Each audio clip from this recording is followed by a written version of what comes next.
첫 번째 기조연설은 이인영 통일부 장관님께서 해주시겠습니다. 제목은 한반도와 DMZ에서의 평화 구축입니다. 여러분 반갑습니다. 대한민국 통일부 장관 이인영입니다. 오늘 평화, 환경, 발전 넥서스를 통한 접경지역의 평화 구축이라는 주제로 토론회를 개최하게 된 것을 축하드립니다. 의미 있는 자리를 준비해 주신 최문순 강원도지사님, 이현정 철원군수님, 폴 레드 UN 사회개발연구소 소장님, 강금실 지구와 사람 대표님을 비롯해서 관계자 여러분께 깊은 감사의 말씀을 드립니다. 바쁘신 중에 자리를 빛내주신 송영길 국회 외교통일위원장님, 이광재 국회의원님, 박종호 산림청장님, 정재숙 문화재청장님, 박남춘 인천광역시장님, 이재강 경기도 평화부지사님께도 환영의 마음을 전합니다.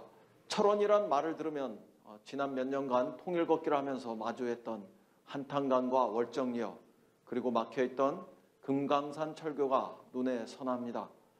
많은 참가자들, 특히 대학생, 청년들과 함께 한반도의 평화와 통일을 고민하고 토론했던 시간들도 떠오릅니다. 이처럼 제게 큰 의미가 있는 철원에서 우리가 지금 직면해 있는 남북관계와 DMZ의 평화적 이용에 대한 고민을 여러분과 함께 나눌 수 있게 되어서 매우 기쁘게 생각합니다. 존경하는 내외 기빈 여러분, 작년 하노이에서 열린 북미 정상회담 이후 북미 간의 비핵화 대화와 남북관계 모두 지금은 진전이 없었습니다. 다만 지난 미국의 대통령 선거를 분기점으로 한반도는 교착 국면에서 벗어날 수 있는 정세 변곡점에 진입한 것으로 보입니다. 바이든 행정부의 출범은 우리 한반도에 새로운 기회로 작용할 가능성이 커지고 있습니다. 바이든 당선자는 후보자 시절 북한 핵능력 축소를 조건으로 김정은 위원장을 만날 수 있다고 언급한 바 있습니다. 아울러 대북 제재는 강화와 완화를 적절히 배합하여 구사해야 하며 북한의 미래 비전을 제시할 수 있어야 한다고도 했습니다. 이는 그동안 우리 정부가 가져왔던 포괄적 합의와 단계적 이행이라는 구상과도 큰 틀에서 접점을 찾을 수 있으며 제재의 유연성을 발휘하여 북한이 비핵화 협상에 나오는 것을 촉진할 수 있어야 한다는 우리 생각과도 유사하다고 보입니다. 동맹을 중시하겠다는 입장을 표명한 만큼 한반도 평화 프로세스를 존중하며 북한 핵 문제를 해결해 나가기를 바라던 우리의 입장과도 일맥상통하는 부분이기도 합니다. 이러한 언급들은 내년 1월 출범할 바이든 정부의 대북 정책이 보다 유연한 접근에 기초할 가능성을 시사하고 우리에게는 위기보다는 기회로 다가올 가능성을 보여줍니다. 북한도 이러한 정세 변화를 인지하고 고강도 전략 도발을 자제하면서 지금까지는 탐색과 준비를 지속하고 있는 것으로 보입니다. 북한은 일체의 외부 지원을 거부한 채 연말까지 이른바 80일 전투를 진행하면서 방역과 수해와 같은 그들 내부의 문제를 자체적으로 해결하는 데 주력하고 있는 것으로 보입니다. 미국 대통령 선거에 대해서는 특별한 반응이 없이 지금까지는 미국 새 행정부의 대북 정책 방향과 관련한 상황을 예의주시하고 있으며 남북관계 차원에서도 지난 6월 대남 군사행동계획을 보류한 이후에 7월부터는 공식 매체를 통한 대남 비난을 거의 중단한 채 방역 상황 관리에 몰두하고 있는 것으로 보입니다. 특히 9월부터는 남북 정상 간의 친서를 교환하고 서해 우리 국민 피격 사망 사건에 대해서 이례적으로 신속히 사과하는 모습을 보이면서 최근에는 그들의 당창건 기념일을 대대적인 열병식을 치르는 현장에서 김정은 위원장의 연설을 통해 아주 이례적인 대남 유화 메시지를 발신하는 등 남북관계 진전의 가능성들을 조심스럽게 보이고도 있습니다. 다만 북한은 기존에도 정세 변화가 이루어지는 기간에 이중적인 행보를 보인 적이 있음을 우리는 주목하고 있습니다. 몇 번을 반복해 이야기하지만 북한의 도발은 결코 있어서는 안 됩니다. 이는 남북 정상 간의 합의 사항과도 역행할 뿐만 아니라 평화를 열망하는 우리 국민의 의지를 정면으로 배반하는 것이기 때문입니다. 북한이 도발을 자제한다면 우리는 다음과 같이 평화 정세를 발전시키고 실천해 보고자 합니다. 참석자 여러분, 내년 1월 북한의 8차 당대회에서 그들이 총노선이 구체화하고 또 미국의 새 행정부가 1월 20일 공식 출범하게 되면 미국은 외교 라인을 정비하고 외교 정책을 수립하는 활동을 본격화하게 될 것입니다. 그러면 이제 한반도 정세 변화는 한층 탄력을 받게 될 것입니다. 우리로서는 향후 반년 정도의 이 시간이 한반도 평화 프로세스를 재가동하여 한반도의 완전한 비핵화와 항구적 평화로 전진할 수 있는 매우 좋은 기회가 되기를 희망합니다.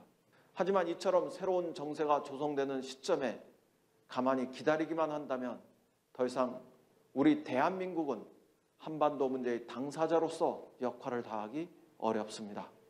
따라서 우리는 정부는 능동적으로 남북관계를 복원하기 위한 노력을 경주해야만 합니다. 이를 통해서 남북관계가 북미관계를 촉진하고 다시 남북관계와 북미관계가 양자가 선순환하는 새로운 구조를 만들어 보고자 합니다. 우선 대북 정책에 대한 미국 새 행정부와의 한미 공조가 매우 중요해졌습니다. 지난날 김대중 대통령과 클린턴 대통령이 서로 조율과 협력에 기초하여 대북 정책을 추진했던 경험은 우리에게 좋은 자산이 될 수 있을 거라고 생각합니다. 그쯤 한미 양국은 페리 프로세스를 바탕으로 해서 포괄적이고 단계적인 포용 정책을 추진했으며 이를 통해 남북관계와 북미관계의 선순환을 이룬 바 있습니다. 남과 북은 2000년 처음으로 정상회담을 개최했고 다양한 교류와 협력을 본격적으로 추진했으며 미국과 북한은 2000년 10월 양자관계의 근본적 개선을 위한 북미 공동 커뮤니케를 채택한 바도 있습니다. 이때의 소중한 경험을 바탕으로 비핵화, 평화체제, 북미 수교 등 양측의 현안을 포괄적으로 추구하되 현실적 여건을 감안하여 단계적이고 또 동시적으로 이행하는 전략화에서 접근하면서 궁극적인 문제 해결에 다가갔으면 하는 기대를 가져봅니다. 저는 북미가 역사적 경험을 반추하여 북핵 협상을 준비하고 임한다면 북미 관계에도 이번에는 반드시 새로운 국면을 만들어낼 수 있을 것이라고 확신합니다. 그렇다고 우리 정부가 조급하게 움직이려는 것은 아닙니다. 우리 국민이 공감하고 국제사회가 동의하는 방향에서 안정감 있게 남북관계를 발전시켜 나가고자 합니다. 참석자 여러분, 우리 정부는 그동안 약속한 것은 반드시 지킨다는 이 마음으로 남북 간의 합의 이행을 위해 일관된 노력을 다해왔습니다. 그리고 이러한 의지는 앞으로도 변함이 없을 것입니다. 그런 차원에서 정부는 남북이 합의한 사항에서부터 대화와 협력의 단초를 마련해 나갈 것입니다. 현 시점에서 가장 시급한 문제는 코로나19의 극복을 중심으로 하는 보건의료 협력이라고 생각합니다. 김정은 위원장 또한 지난 10월 보건위기 극복을 전제로 남과 북이 다시 두 손을 마주 잡는 날을 희망한 바 있습니다. 따라서 우선 보건의료, 재해재난, 기후환경 분야의 인도협력 구상을 통해서 생명안전 공동체를 향한 남북협력의 물꼬를 틔워나가 보고자 합니다. 코로나19를 중심으로 하는 보건의료 분야에서 남북 간의 협력이 이루어진다면 북한도 더 이상 경제나 민생을 희생하면서까지 방역을 위해 강력한 봉쇄를 실시하지 않아도 될 것입니다. 전 세계적으로 인정받은 우리의 K-방역 등 효과적인 시스템을 통해서 남북이 협력해 나가는 것은 비단 북한만을 도와주자는 것은 아닙니다. 한반도는 땅과 하늘, 바다가 하나로 연결되어 있고 그동안 말라리아와 결핵 그리고 간염, 아프리카 돼지열병과 조류 독감 등 각종 전염병과 감염병이 DMZ를 가운데 놓고 서로 전파될 수 있는 이런 상황을 경험한 바 있습니다. 이것은 남북이 하나의 생명안전 공동체로 묶여 있다는 것을 역설적으로 웅변하고 있습니다. 따라서 북한 주민의 안전은 곧 우리의 안전이기도 합니다. 이렇게 시작되는 남북의 협력이 식량과 비료 등의 민생 협력으로 이어지고 철도와 도로 등 공공 인프라 협력으로 다시 확장되어 나갈 수 있기를 희망합니다. 이를 위해서 지자체, 민간단체 그리고 국제사회가 함께 연대해 주시기를 부탁드립니다. 존경하는 내 기빈 여러분, DMZ의 평화적 이용은 남과 북이 서로 신뢰를 형성하면서도 국민들이 한반도 평화를 체감할 수 있도록 만드는 또 다른 창조적 접근법입니다. 이미 독일의 그리네스 반트, 키프로스의 니코시아, 아마존 분쟁 지역 등에서 세계 곳곳에서 접경 지역을 평화적으로 이용해온 사례는 많이 있습니다. 여러분들도 아시다시피 DMZ가 중무장이 이루어져 온 냉전의 공간에서 이제 평화의 공간이라는 가능성을 잉태하기 시작한 것은 최근의 일입니다. 이러한 변화는 바로 2018년 남북의 정상이 만나서 DMZ 평화지대화와 실천적 조치에 합의하고 우리 문재인 대통령께서 2019년 UN 총회 기조연설을 통해서 DMZ의 국제평화지대화를 제안하면서 시작되었습니다. 앞으로 정부는 DMZ가 가지고 있는 본연의 의미와 가치를 훼손하지 않도록 남북 주민의 공동이익을 창출하면서도 환경을 최대한 보존하는 방향으로 DMZ를 평화적으로 탈바꿈시켜 나가볼 생각입니다. 평화를 향한 세계인의 연대와 협력이 함께한다면 DMZ는 더 이상 냉전의 상징이 아니라 냉전 질서가 해체된 평화의 공간으로 수많은 생명체가 공존하는 죽음의 공간을 뛰어넘는 생명의 공간으로 과거 수많은 지뢰를 제거하고 개성공단과 금강산으로 이어가는 철도와 도로를 이어냈듯 남북 간 협력을 추진하는 기회의 공간으로 탈바꿈할 수 있을 것입니다. 이를 위한 노력은 이미 다양한 분야에서 이루어지고 있습니다. 이미 5가지의 사업을 우리는 진행시켰고 그 사업을 말씀드려보고자 합니다. 첫째로 DMZ 안에 있는 상호 GP 11개를 시범적으로 철수했습니다.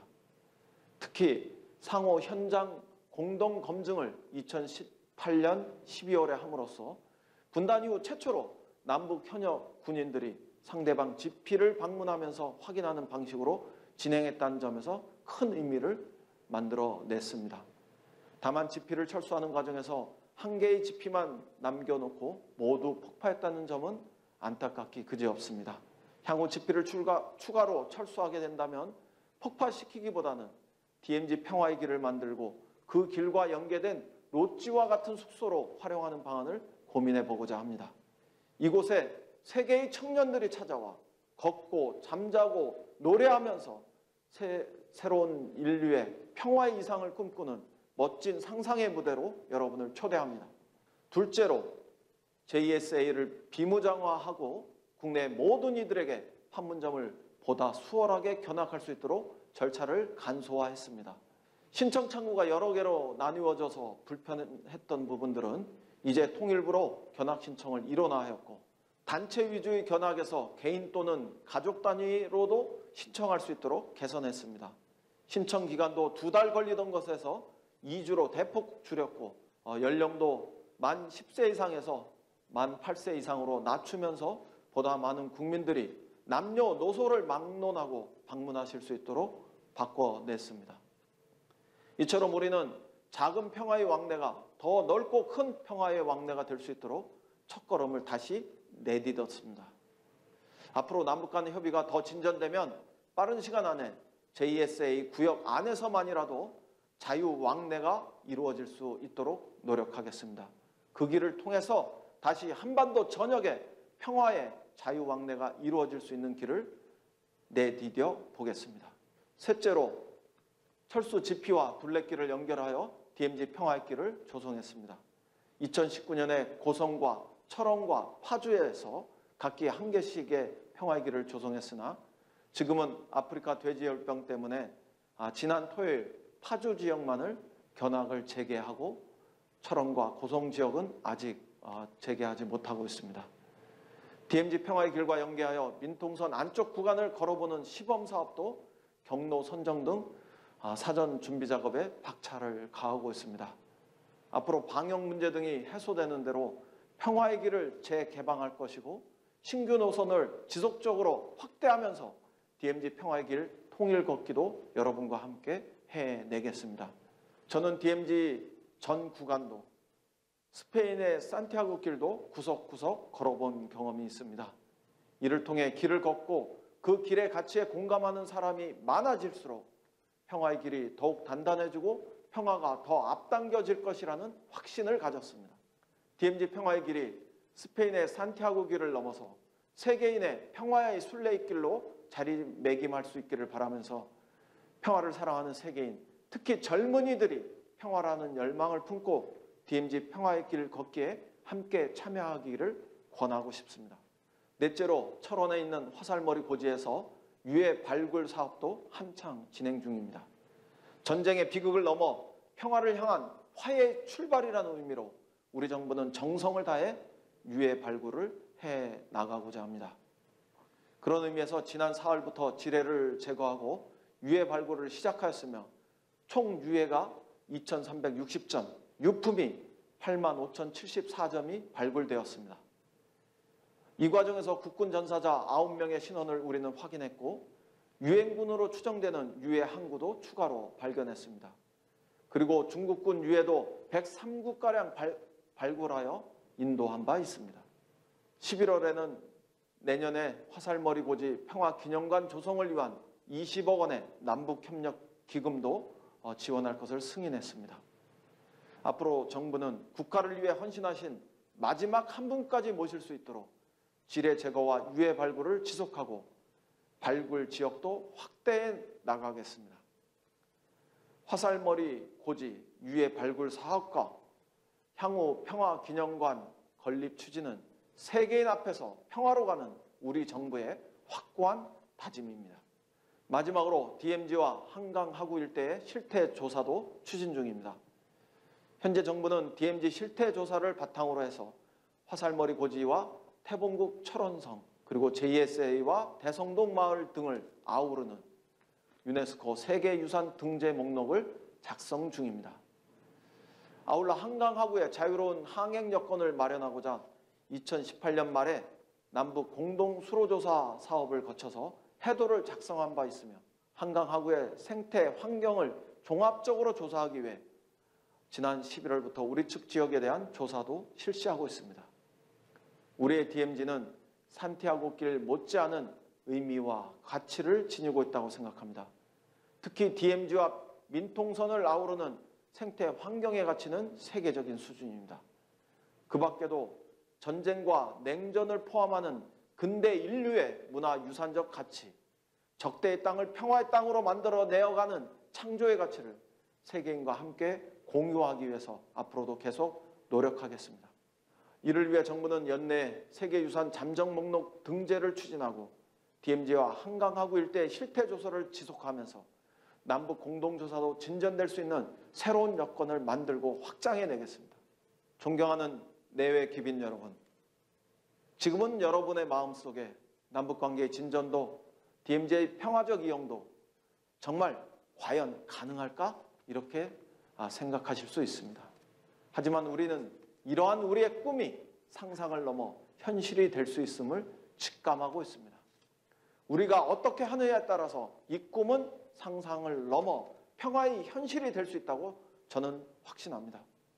직면한 정세 변화에 대비하고 그 정세가 변화할 수 있는 여건을 우리가 능동적으로 만들어낸다면 우리의 꿈은 보다 빠르게 현실로 다가오게 될 것입니다. 남북미가 한반도의 평화의 시간을 다시 만들기 위해서 우리 정부는 단단한 한 걸음을 내딜 수 있는 노력을 전력을 다해 나가겠습니다. 이어지는 포럼에서는 여러분들의 가슴 속에 있는 창의적 상상력을 바탕으로 한반도와 DMZ에서 평화 구축에 대한 실효적 방안들이 논의되고 많은 대안들이 쏟아져 나올 수 있기를 기대합니다. 참석하는 여러분 모두의 건승과 건강을 기원드리면서 저의 말씀을 마칩니다. 경청해 주신 여러분 감사합니다. Thank you very much. 네, 감사합니다. 이인영 통일부 장관님께서 기조연설 해주셨습니다.